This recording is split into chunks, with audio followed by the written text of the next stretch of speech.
move over Nintendo Switch. Huawei's releasing a new product that is being targeted at Switch owners. In fact, it is being touted as better than the Nintendo Switch. Now, it's not necessarily unheard of to be better than the Switch. I mean, PlayStation 4, Xbox One. But in a portable form, usually you're thinking of phones and tablets, and you think of, yeah, maybe they have a slightly more power at times, especially the latest and greatest, than Switch. But because it's running so much other stuff, it's not necessarily gaming applicable, and obviously lack of physical buttons, all that stuff. Well, Huawei has an answer to all of that with their new Mate 20X tablet that happens to also have phone capabilities. So it's like one of those phablets. Here's the specs that it is rocking, and it's notable that while they got into the specs, they literally throughout this entire presentation in China compared it directly to Switch and says it's better than Switch. Here are the specs. So it is running a high silicon Kirin 980 octa-core, which has 4 Cortex A77s at 2.8 gigahertz, and then 4 Cortex A55s at 1.8 gigahertz, and then the GPU ARM Mali G76. It'll be using a 1080p or 1440p screen. I don't know if this just means the specs aren't finalized or there's two versions. It will feature a 5,000 milliamp hour battery. It'll have 4 to 6 gigabytes of RAM. So again, it feels like there's two versions here. 128 gigabytes of internal storage and a 7.2-inch AMOLED display. Those are some hefty specs indeed. So, like, we're literally the latest and greatest in mobile processors. And, well, I don't think that's the latest and greatest mobile GPU. It's definitely a higher-end one for the ARM market. And, obviously, all of this is competing with Switch. Kind of. It's going to cost a whopping $900, and that's just the starting price. Sure, you can get more storage and all of that for higher prices than that, and that might only be for the 4 gigabyte of RAM version. So it's interesting. Now you might be saying, but if it's a tablet, how does it directly compete? Well, as you've seen throughout this video, they are apparently including an accessory that essentially slides onto the end of the tablet and gives you a joystick and, yes, actually a proper D-pad, something the Switch doesn't have. Now, it doesn't replace the physical buttons. It doesn't give you dual joysticks. It doesn't give you another controller to slide on the other end. So again, if you would like, those kind of physical controls, you'd have to buy extra accessories to make that possible.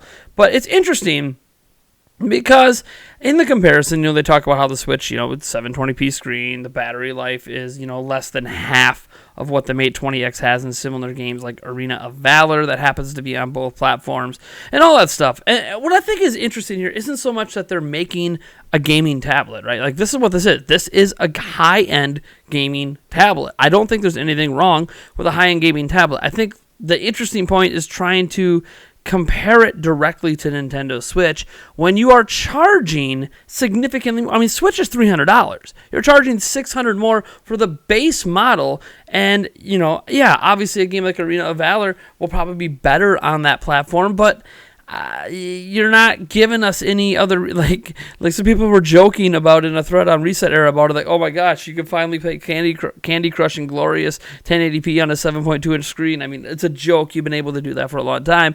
It's just, who's this product really for? I mean, there's going to be high-end consumers that are probably going to be interested in it, right? Just like the GPD Win 2 and the folks that are into that. There's always that higher-end consumer that's willing to spend money on stuff like this, but it's not like it's getting dedicated games like the Switch does, right? I mean, ultimately, I'm not going to sit here and tell you that this is a bad product. I've never used anything from Huawei. I believe they're actually banned in the United States, not in Canada, not yet anyways.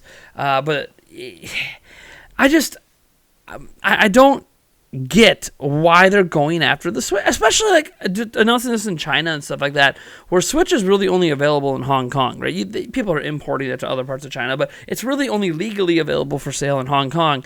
I just don't get it. Why compare it to a much cheaper? I mean, to me, you might as well just take this and compare it to a $40 smartphone at Walmart. Like, of course it's better, but it should be for $900. Is it better than my Samsung Galaxy, Note 9? I don't know.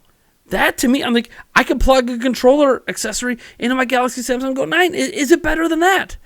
So that's really interesting that they're targeting the Switch for comparison, touting it as better than the Nintendo Switch. And I'll give it to them spec-wise. It's technologically superior to the Switch.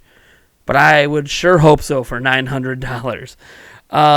Obviously, there's rumors about a new Switch model coming next year and all this stuff. And if that happens, I mean, now you see like where the top end mobile technology is at when it comes to price, because Huawei usually undercuts everyone, and that's one reason for competitive reasons that that company's banned in the United States, among some other things. But it has to do with the Chinese government. It's just an interesting product.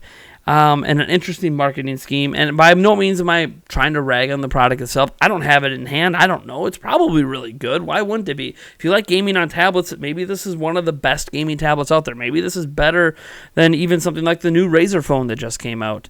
But I know I have some Switch bias, but I'm not the only one that thinks it's kind of ridiculous. You're comparing a $900 super high-end device to a low-end mass market device that has physical controls that could be also docked with your TV and comes with the accessories to make it docked with your TV for $300. Whereas for $900, if you want to dock it with your TV, I mean, you better buy those extra accessories. You want full buttons, you better buy extra accessories. I mean, the Switch comes with everything you need in the box for $300 and has dedicated games.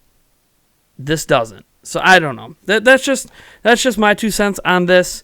I guess at some point you knew some companies were going to target the Switch as it continues to maintain some popularity in its sales here in its second year.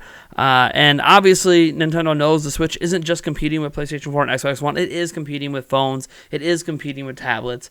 But, when you're releasing products that are significantly higher priced than Switch in order to be able to tout yourself as better than Switch, then that Switch is going to be doing just fine right now in the mobile market for a while, because there's nothing really in its price range that's blowing the Switch out of the water. I mean, there is screen-wise. You can find $300 phones and tablets that have a better than 720p screen, but you're usually not getting the better battery life or the better performance either, along with the physical controls. So there's just a lot of advantages Switch has at its price point compared to other mobile technology out there. But hey, you know what, Huawei? I mean, sure. And who knows? Maybe in a few years, maybe this new product will be $300. But by then, maybe Nintendo's also making something else. So let me know what you guys think about this product down in the description. What you think of Huawei's attempt to beat the Switch, apparently, with a direct competitor that's a gaming tablet, which isn't necessarily. I don't think it's a bad thing. I think a product like this has a place in the market. I just don't know if its place is by touting itself as being superior to Nintendo Switch. All right, folks. I'll catch you guys in the next one.